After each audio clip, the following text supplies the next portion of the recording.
안녕하세요. 월요일 아침을 함께 여는 모닝뉴스입니다. 저는 DJ 대박입니다. 오늘은 2026년 4월 6일 월요일이고요. 서울 기준으로 아침 7시 반을 조금 지난 시간입니다. 출근길 창밖을 보니 하늘이 잔뜩 흐리고 서울은 현재 10도 안팎의 옅은 비와 안개가 섞여 있습니다. 오전까지는 흐리고 축축한 공기가 이어지겠지만 낮으로 가면서 비는 잦아들고 기온은 15도에서 16도 부근까지 올라가겠습니다. 다만 오후엔 바람이 제법 강해질 가능성이 있어서 아침에 우산 챙기신 분들은 퇴근길엔 바람막이까지 생각하시면 좋겠습니다. 오늘 시장을 보는 핵심 문장은 하나로 정리됩니다. 위험자산이 완전히 무너진 것도 아니고 그렇다고 마음 편하게 달릴 분위기도 아니라는 점입니다. 다시 말해 지금 장은 안도와 경계가 동시에 떠 있는 상태이고 그 균형을 흔드는 중심축은 유가, 환율, 그리고 금리 기대입니다. 먼저 미국 시장부터 짚어보겠습니다. 우리가 참고할 수 있는 최신 뉴욕 종가는 4월 2일 기준인데요. S&P 500은 6,582.69, 다우지수는 46,504.67 수준에서 마감했습니다. 숫자만 보면 미국 증시가 꽤 단단해 보입니다. 특히 최근 몇 주 동안 시장이 가장 민감하게 봤던 변수들이 한꺼번에 터졌는데도 지수가 아주 크게 흔들리지는 않았다는 점이 눈에 띕니다. 하지만 이걸 곧바로 강세장 복귀 신호로 받아들이는 건 조금 이릅니다. 지금의 방어력은 시장 전체가 낙관적이라서라기보다 대형주 중심의 버팀목과 정책 기대가 간신히 균형을 잡아주고 있는 그림에 더 가깝습니다. 왜 이런 표현을 쓰느냐면 최근 시장이 가장 두려워하는 건 성장 둔화 하나가 아니라 물가가 다시 고개를 들 수 있다는 점이기 때문입니다. 중동 리스크로 원유 가격이 급등하면 운송비와 생산비, 소비자 기대 물가까지 줄줄이 흔들릴 수 있죠. 그러면 연준 입장에서는 금리 인하를 서두르기 더 어려워집니다. 시장은 늘 금리 인하를 좋아하지만 그보다 더 싫어하는 건 인플레이션이 다시 살아나는 장면입니다. 그래서 최근 며칠은 지수보다도 원자재와 금리, 환율이 훨씬 더 중요한 힌트가 되고 있습니다. 오늘 아침 가상자산 시장도 그런 분위기를 잘 보여줍니다. 비트코인은 현재 67,000달러대 중반에서 움직이고 있고 이더리움은 2,050달러 안팎, 리플은 1달러 30센트 부근입니다. 크게 무너진 건 아니지만 위로 강하게 치고 나가는 에너지도 아직은 뚜렷하지 않습니다. 특히 크립토 공포 탐욕 지수는 11호 집계되면서 익스트림 피어, 그러니까 극단적 공포 구간을 가리키고 있습니다. 이건 단순히 코인 투자자들만 불안하다는 뜻이 아니라 전체 위험자산 심리가 아직 회복 초기에도 못 들어갔다는 신호로 읽을 수 있습니다. 비트코인이 7만 달러를 다시 강하게 두드리려면 매크로 불확실성이 한 단계 누그러지는 확인이 먼저 필요해 보입니다. 원달러 환율도 오늘 한국 시장에서 아주 중요한 변수입니다. 최근 확인되는 레벨은 1,506원 선입니다. 숫자 하나만 봐도 부담이 느껴지죠. 환율이 1,500원 위에서 오래 머물면 외국인 수급 심리에도 부담이 되고 에너지 수입국인 한국에는 물가 측면에서도 압박이 될 수 있습니다. 더구나 원유가 흔들릴 때 환율까지 높게 유지되면 한국 증시는 수출주와 내수주가 동시에 다른 방식의 압력을 받게 됩니다. 수출 대형주는 환율 자체는 일부 방어가 되더라도 글로벌 경기 둔화 우려를 함께 떠안고 내수 관련주는 비용 부담과 소비 둔화 우려를 같이 맞게 되는 거죠. 국내 증시 레벨도 보겠습니다. 최근 코스피는 5,377선 부근에서 확인되고 있습니다. 지수만 보면 아직 높고 그래서 더더욱 여기서 중요한 건 숫자의 절대 수준보다도 시장이 어떤 뉴스에 예민하게 반응하느냐입니다. 오늘 장 초반엔 미국 기술주 이야기도 나오겠지만 실제로는 유가 헤드라인과 환율 흐름이 더 빠르게 체감될 가능성이 큽니다. 코스닥은 변동성이 더 큰 구간으로 들어갈 수 있어서 테마 순환이 나오더라도 추격 매수는 조금 더 신중할 필요가 있습니다. 월요일 아침장은 늘 거래량보다 해석이 먼저 움직이는데 오늘은 그 특징이 더 강하게 나타날 가능성이 있습니다. 채권과 금리 기대도 같이 보죠. 시장은 아직 연준의 즉각적인 매파 전환을 단정하진 않지만 그렇다고 빠른 인하를 자신있게 가격에 반영하지도 못하고 있습니다. 이 미묘한 상태가 왜 중요하냐면 요즘 기술주와 성장주 밸류에이션은 실적 자체만큼이나 금리 기대의 도움을 많이 받고 있기 때문입니다. 만약 이번 주에 유가가 더 뛰고 환율이 더 불안해지면 시장은 다시 금리 인하 시점을 뒤로 미루는 쪽으로 생각할 수 있습니다. 그러면 지금까지 잘 버티던 성장주도 생각보다 쉽게 흔들릴 수 있습니다. 반대로 우리가 희망적으로 볼 수 있는 시나리오도 분명히 있습니다. 유가가 추가 급등 없이 진정되고 환율이 1,500원 초반에서 안정을 찾고 비트코인이 67,000달러대를 무난히 지켜준다면 시장은 다시 한숨 돌릴 수 있습니다. 그러면 그동안 눌려있던 반도체, 플랫폼, 일부 2차전지, 그리고 실적이 뒷받침되는 성장주 중심으로 안도랠리가 나올 여지가 있습니다. 중요한 건 지금이 방향을 단정할 때가 아니라 체크포인트를 세우고 반응의 순서를 볼 때라는 점입니다. 글로벌 뉴스 쪽에서는 지정학 리스크와 정책 신호가 여전히 시장의 공기를 좌우하고 있습니다. 시장은 중동 관련 뉴스에 매우 예민하고 공급망 관련 코멘트 하나에도 원자재 가격이 크게 반응할 수 있습니다. 이럴 때 투자자들이 흔히 하는 실수가 뉴스 한 주마다 감정적으로 따라붙는 건데요. 사실 더 중요한 건 그 뉴스가 유가를 흔드는지 금리를 흔드는지 환율을 흔드는지 연결고리를 보는 겁니다. 유가만 오르고 끝나면 단발성 이슈일 수 있지만 유가 상승이 기대 인플레이션을 자극하고 환율까지 밀어올리면 그때는 시장 전체의 할인율이 달라집니다. 그래서 오늘 같은 날은 종목 뉴스보다 자산 간 연결을 먼저 봐야 합니다. 부동산도 짧게 짚겠습니다. 한국 부동산은 단순히 금리나 기대 하나만으로 움직이기보다 대출금리 체감, 가계의 현금 흐름, 정책 기대, 그리고 전세 시장의 온도까지 같이 봐야 합니다. 지금처럼 환율과 유가가 동시에 부담일 땐 중앙은행이 더 조심스러워질 수 있어서 부동산 시장도 섣부른 기대보다는 유동성 환경 변화를 차분히 확인하는 쪽이 맞습니다. 주식시장이 하루 반등한다고 부동산 심리까지 바로 살아나는 환경은 아니라는 점도 기억하시면 좋겠습니다. 오늘의 핫 이슈는 결국 월요일 장이 무엇을 먼저 가격에 반영하느냐입니다. 투자자들의 눈은 크게 네 가지로 모일 겁니다. 첫째는 유가가 추가로 뛰는지, 둘째는 원달러 환율이 1,500원 위에서 더 올라가는지, 셋째는 비트코인이 67,000달러 선을 지키는지, 넷째는 한국 증시에서 외국인 수급이 버텨주는지입니다. 이 네 가지 중 두세 개가 동시에 나빠지면 체감 변동성은 생각보다 빠르게 커질 수 있습니다. 반대로 네 가지가 모두 안정적으로 기울면 오늘 장은 의외로 차분하게 지나갈 수도 있습니다. 여기서 한 가지 더 말씀드리고 싶은 건 요즘 같은 장에서는 좋은 뉴스보다 나쁜 뉴스의 전달 속도가 훨씬 빠르다는 점입니다. 그래서 아침장에 조급하게 방향을 확신하는 것보다 9시부터 10시 반 사이에 어떤 업종이 먼저 흔들리고 어떤 업종이 방어되는지 보는 게 훨씬 실전적입니다. 예를 들어 환율이 높아도 반도체가 버티고 코인이 밀려도 은행주와 방어주가 강하다면 시장은 나름대로 질서를 찾고 있다는 뜻입니다. 반대로 유가, 환율, 코인, 성장주가 동시에 흔들리면 그때는 리스크 관리의 우선순위를 높여야겠죠. 초보 투자자분들께는 오늘 같은 날 특히 종목 하나의 급등락보다 구조를 보시라고 말씀드리고 싶습니다. 시장이 왜 불안한지 이유를 한 문장으로 설명할 수 있으면 흔들리는 와중에도 행동이 훨씬 차분해집니다. 지금은 공급 충격 우려가 인플레이션 기대를 건드릴 수 있고 그게 금리 인하 기대를 늦추며 결국 위험 자산의 멀티플 부담으로 이어질 수 있다는 구조입니다. 이 연결고리만 이해하고 있어도 뉴스가 쏟아질 때 덜 불안하고 덜 쫓아가게 됩니다. 마지막으로 오늘의 포인트를 아주 간단히 정리해 보겠습니다. 첫째, 서울은 아침에 비와 안개가 있지만 낮부터는 맑아질 가능성이 높습니다. 둘째, 미국 증시는 숫자상으로는 버티고 있지만 안심할 단계는 아닙니다. 셋째, 비트코인과 이더리움은 무너지지 않았지만 공포 심리는 여전히 강합니다. 넷째, 원달러 환율 1,506원 선은 한국 시장에 부담으로 작용할 수 있습니다. 다섯째, 오늘 장은 종목보다 유가와 환율 그리고 자금의 방향을 먼저 보시는 게 좋겠습니다. 그러니까 성장 쪽 숫자는 버티고 있는데 물가 압력도 다시 살아나는 연준이 가장 싫어하는 조합이 보이기 시작한 겁니다. 코인 시장을 보실 때도 가격 하나만 보지 마시고 분위기를 함께 보시면 좋겠습니다. 비트코인이 버틴다고 해서 곧바로 공격적으로 갈 때는 아닙니다. 왜냐하면 지금은 알트코인 전반의 확산력이 약하고 이더리움과 리플의 움직임도 아주 힘차다고 말하긴 어렵기 때문입니다. 이런 구간에서는 대체로 시장 참가자들이 확신을 갖고 위험을 더하는 단계가 아니라 이미 들고 있는 포지션을 유지할지 줄일지 고민하는 단계가 많습니다. 그래서 오늘은 비트코인 가격 자체보다도 낙폭이 나올 때 매수가 바로 붙는지 아니면 반등이 약한지 보는 쪽이 더 중요합니다. 환율 이야기도 한 걸음만 더 들어가 보겠습니다. 원달러 환율이 높은 구간에 있다는 건 단순히 숫자 부담을 넘어 심리의 문제이기도 합니다. 개인 투자자 입장에서는 달러가 계속 오를 것 같고 기업 입장에서는 수입 비용과 해지 비용이 신경 쓰이고 정책 당국 입장에서는 물가와 자금 흐름을 동시에 봐야 합니다.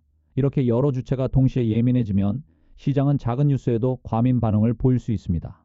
그래서 오늘 환율이 1,500원대 초반에서 진정되는지 아니면 장중에 다시 위로 튀는지가 생각보다 큰 의미를 가질 수 있습니다. 미국 시장을 볼 때도 단순히 지수 색깔만 보지 마시고 어떤 업종이 지수를 붙들고 있었는지 상상해 보시면 도움이 됩니다. 대형 기술주 몇 종목이 버텨서 지수가 양호하게 보이는 날과 시장 전체가 골고루 강한 날은 완전히 다르기 때문입니다. 지금처럼 정책 기대와 물가 우려가 엇갈리는 시기에는 지수는 무난해 보여도 종목 체감은 거칠 수 있습니다. 그래서 오늘 한국 시장도 지수만 플러스라고 안심하기보다 상승 종목 수와 하락 종목 수, 외국인 수급의 집중도, 그리고 오전과 오후의 강도가 어떻게 달라지는지를 같이 보시는 게 좋겠습니다.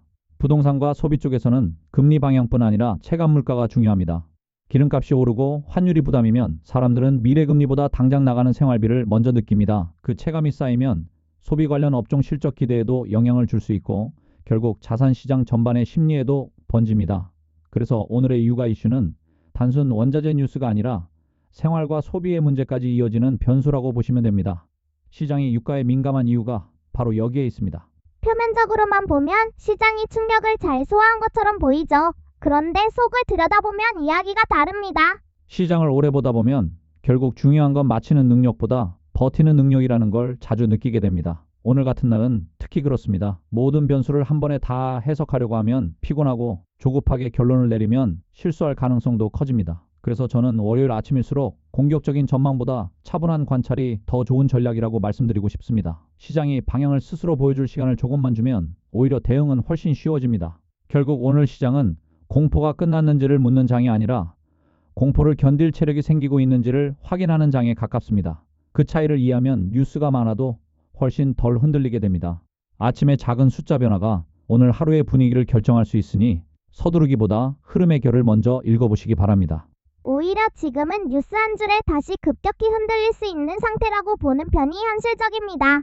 채권 시장 반응도 흥미롭습니다. 미국 10년물 금리는 4.31% 수준으로 소폭 내려왔습니다.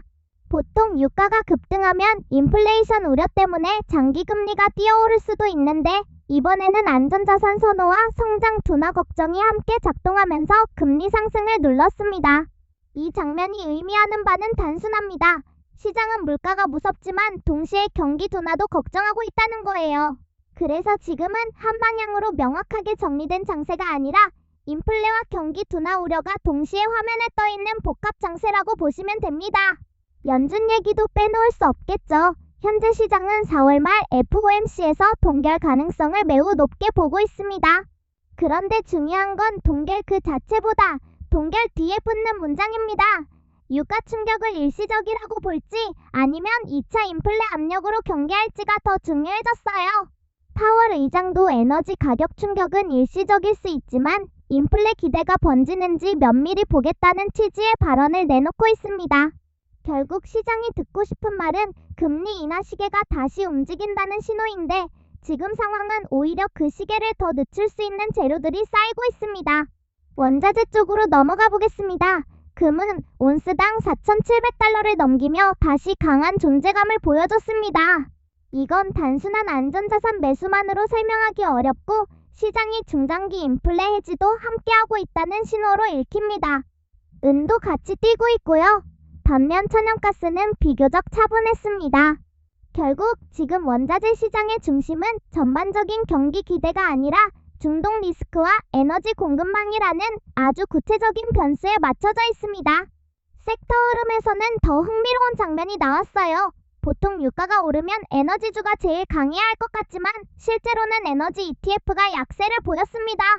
왜 그럴까요? 시장은 단순히 원유 판매 가격 상승만 본 게 아니라 정제 마진과 항공 수요, 경기 부담까지 같이 계산한 겁니다. 반대로 부동산과 소재, 커뮤니케이션, 기술 섹터는 상대적으로 견조했습니다. 이건 금리 방향이 완전히 다시 올라간다고 확신하지 못하는 시장의 특성이 반영된 결과라고 볼 수 있어요. 주식도 결국은 숫자의 합이 아니라 기대의 싸움이니까요. 개별 종목으로 보면 유가 상승 수혜 기대를 받은 종목들이 강했고 항공과 일부 고밸류 기술주는 부담을 느꼈습니다. 테슬라는 수요 둔화 우려로 약했고 항공주는 연료비 부담이 커질 수 있다는 걱정 때문에 약세였습니다. 반면 엑슨모빌이나 쉐브론 같은 대형 에너지주는 상대적으로 주목을 받았고 LNG 관련 종목도 강했습니다. 이런 움직임은 앞으로 실적 시즌에서도 그대로 이어질 가능성이 있습니다. 이번 주에 델타항공 실적이 예정돼 있는데 시장은 숫자 자체보다 연료비 코멘트를 훨씬 예민하게 들을 가능성이 큽니다. 암호화폐 시장은 조금 쉬어가는 모습입니다. 비트코인은 67,000달러대, 이더리움은 2,000달러 초반, 리플도 소폭 조정을 받았습니다. 위험자산 전반이 다시 한번 숨고르기에 들어간 흐름이라고 보면 무리가 없습니다. 특히 공포 탐욕 지수가 뚜렷하게 회복하지 못하는 가운데 비트코인이 7만 달러 저항선을 다시 넘기려면 매크로 불확실성이 조금 더 진정돼야 할 것 같습니다. 즉, 지금의 코인 시장은 독자적으로 폭발하기보다 거시 변수와 함께 움직이는 연동 장세에 더 가깝습니다. 이제 한국으로 시선을 돌려보죠. 원달러 환율은 1,510원대에서 움직이고 있습니다. 달러 인덱스 자체는 아주 강하지 않은데도 원화가 약한 이유는 분명합니다.